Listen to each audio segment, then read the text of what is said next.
My name is Michael DeLu, and if you are a Chelsea fan just like myself and you believe that London is blue, do me a favor and hit the subscribe button and join the Pull Up the Say community, because why the fuck not, all right? Why not?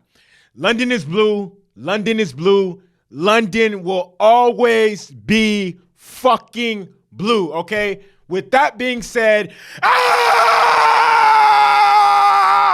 let's go! All right? That scream was because we have just officially gotten our first competitive win in any competition and in the Premier League under Mauricio Pochettino, okay? Under Poch, we've gotten our first win of the season in a competitive game. We won every preseason game except for one where we tied with Newcastle. But we won our first competitive game against Luton Town, and I'm very, very excited because finally, we get points that we deserve. I mean, you could argue that we deserve to win it against Liverpool because we dominated them for the majority of the game. They probably dominated the first 20 minutes and another 5 minutes. We dominated for almost an hour. I felt like for the majority of the first half against West Ham, we were the better team, and we should have went up 2-1 and would have changed the entire complexity of the game. But this game, for sure, we outright were the better team, and we won 3-0. We got a clean sheet. We got 3 points. Raheem Sterling looked like 2018, 2019 Eden Hazard, the best game I've ever seen him play for Chelsea, and this best run of form while wearing a blue t-shirt. Nicholas Jackson got his first goal for Chelsea FC exactly like he said he would this game. Our first victory at Stamford Bridge in 9 or 10 matches at the Bridge. A lot of losses and a lot of ties. And if I'm not mistaken, our last win from off the top of my dome, the last one I remember at Stamford Bridge might be our Champions League win against Dortmund. But I say this all to say, I do take this with a grain of salt because Luton Town are probably the worst team in the Premier League all season. This is their second 3-0 loss in just the first 3 games of the season. Their second 3-0 loss in just the first 3 games of the season. So, I mean, take this win with a grain of salt. It is what it is. Raheem Sterling, I mean, okay, let me discuss the first half first. And the first half, honestly, outside of Raheem Sterling's Eden Hazard-esque goal, Chelsea were very flat, very wasteful in terms of opportunities. Chelsea didn't really impose the dominance that, I honestly expected us to go up at the half up 2-0. Chelsea didn't impose their dominance. Chelsea weren't aggressive enough. We did create chances, but I mean, the finished product and the final product wasn't necessarily there. You can see a lot of what Chelsea was trying to do, but I'm going to be honest. The first half was extremely lackluster. The first half was honestly a little disappointing considering, who we are playing against. I thought that Chelsea would be in more command of the game and, create more chances and create more chances, take more shots, banging more goals, a lot more. And then especially after Chelsea scored the first goal in the 17th minute with, again, I have to give credit where credit is due. Raheem Sterling, okay? I need to not only do I need to apologize to Raheem Sterling, I need to, as the Chelsea fan and as all Chelsea fans need to do, is we need to leave last season in the box where it belongs, the past. We need to move forward, okay? I myself, going into this season, maybe it might be because, Raheem Sterling didn't really have the best preseason.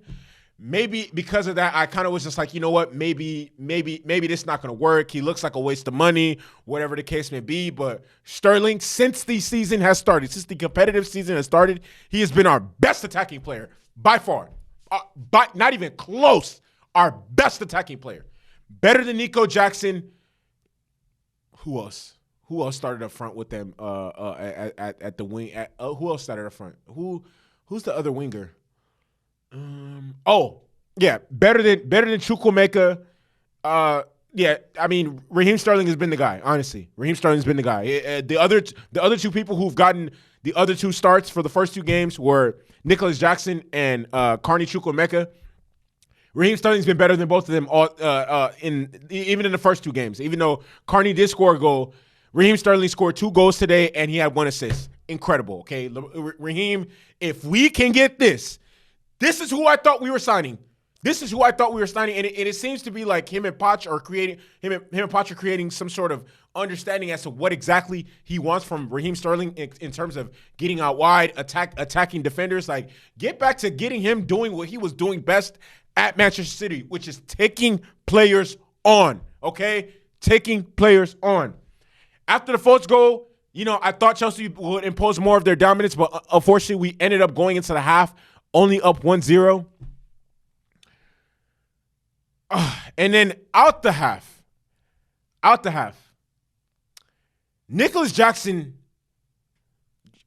Ben Chilwell passes the ball to Nicholas Jackson, who then flicks it back onto him with a great back heel or whatever the case may be. The red fucking sea departs for Ben Chilwell. Ben Chilwell enters the penalty box. Is between the penalty box is at the edge of the between the edge of the penalty box and the 6-yard box.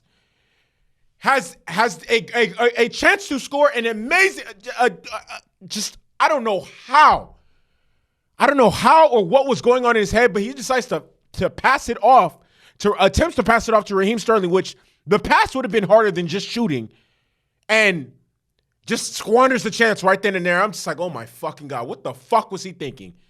It's crazy thing that I'm about to say, but today's game was easily the worst game I've ever seen Ben Chilwell play. And Ben Chilwell is literally one of our best players in the entire club and in the starting 11. There's a reason why there's only 3 players. There's only 3 players from the night in Porto in our starting 11. I might be in the entire team. There's only 3 players from that starting 11 in 2021 against Porto against Manchester City that are still with the club or still in the starting 11. That's Thiago Silva, Ben Chilwell, and Reece James. I expect more from Ben Chilwell. Ben Chilwell needs to put in way better performances than that. I'm not going to sit here and harp on that or whatever the case may be, but we need better from our captain. He's our captain for the foreseeable future because Reece James is going to be out for I think 2-3 months, whatever the case may be. So we need better from Ben Chilwell. He didn't really have the best game. He didn't have a horrible game, but that's just a standard that Ben Chilwell has played himself to, where, look, this is what we expect from you, and you need to uphold that, especially wearing the armband, especially being one of the senior players in the team, especially being one of the highest paid players in the team.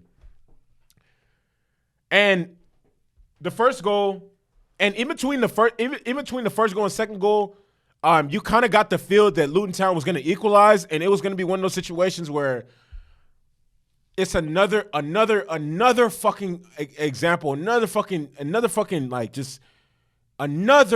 thing where you just look like, damn, Chelsea failing to capitalize on opportunities comes back to bite them in the ass again.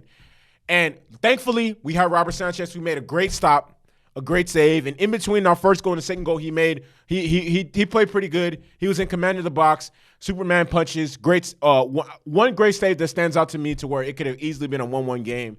But nevertheless, we got our second goal, which was a Raheem Sterling in the 68th minute, provided by another assist from Malo Gusto. And Malo Gusto, oh my God. Malo Gusto, once we got that second goal, I think, if I'm not mistaken, Enzo provides the ball to Malo Gusto. Malo Gusto whips in a beautiful cross.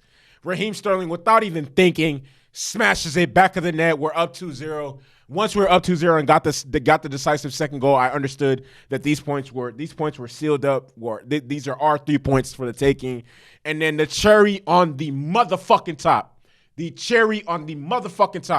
Okay, Raheem Sterling assists Nicholas Jackson on his first goal of the season for Chelsea and his first goal for the club in a competitive match.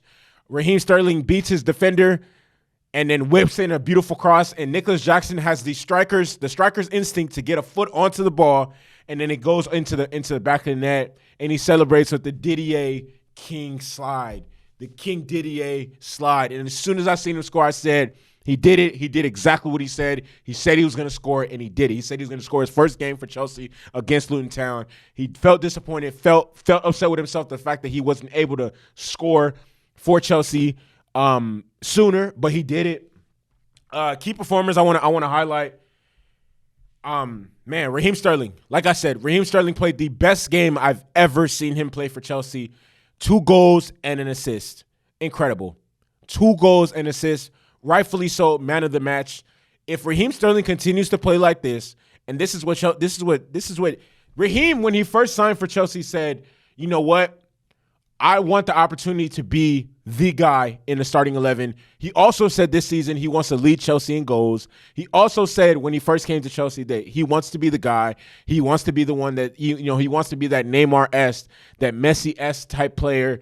And today he looked like 2018, 2019 Eden Hazard. Okay? He looked fucking incredible. This is a great start to the season for Sterling, and hopefully he can continue this run of form, continue to get goals, continue to get assists, continue to run at defenders, continue to attack defenders. Nicholas Jackson. Nicholas Jackson honestly had an iffy game. There was some times where he made I felt like he was just trying to do a little too much and make fancy passes that, I remember one time Enzo not being able to get full control of the ball, loses it, whatever the case may be. Nicholas Jackson did stumble one or 2 times or whatever the case may be. You could tell that he's still young, still sporadic, still has a lot to give or whatever the case may be. But with all that being said, he scored his very first goal for Chelsea, which makes me incredibly happy. Again, the reason why it makes me so happy is because he said earlier in the week, I am going to score my first game for Chelsea our next game, and he did exactly that. Malo Gusto assisted on both of Raheem Sterling's goals, and honestly, in terms of his profile player, he is just like Reece James, to where he manages his offensive game and defensive game extremely well. And honestly, he was one of the signings I was most excited for this upcoming season, because of the simple fact that it is a guarantee that Reece James will miss games. Okay, and it is empirical that we get decent cover when he, no more fucking as much as I love Aspie has been our captain for I don't know how long. As much as I love Aspie, he didn't have it anymore. And I'm so thankful that the higher ups at Chelsea saw Malo Gusto and realized, you know what, this guy can be important to our team. He can provide competition for Reece James. And he's only 20 years old. Malo Gusto's younger than my youngest brother. He's only 20 years old. Keep that in mind, Chelsea fans. Conor Gallagher. You know what? Hey, Conor Gallagher needs to just stick around for the rest of the season. If any more Conor Gallaghers are going to be sold, it should be Trevor Chalobah. It should be Trevor Chalobah, okay? Conor Gallagher today had the most tackles, the most pressures, won the most second balls, and did a lot of everything, okay? Conor Gallagher was good, okay? Very good. Even though there are some players that make really, really good performances, there's also room for improvement for the team as a whole, and specifically for Moses Caicedo. This is our first time seeing him start next to Enzo, and because he was in the lineup, he was able to unlock Enzo's full potential. Man, we're gonna see a different level of Enzo this season, simply because, and I emphasize that 3 times, simply because Moises Caicedo is now our starting center defensive mid, okay? But with that being said, again, I'm extremely pleased. There's more to improve on. Our next game is against AFC Wimbledon on Wednesday in the second round of the Carabao Cup. I'll be providing a match review for that as well. With that being said, keep that blue flag flying high. London is blue. London is blue. If you're not already subscribed to the Pull Up to Take community as a Chelsea fan, do me a favor, hit the subscribe button. And again, London is blue. London is blue. London will always be fucking blue. All right? Catch me on the next video. I'm out this bitch.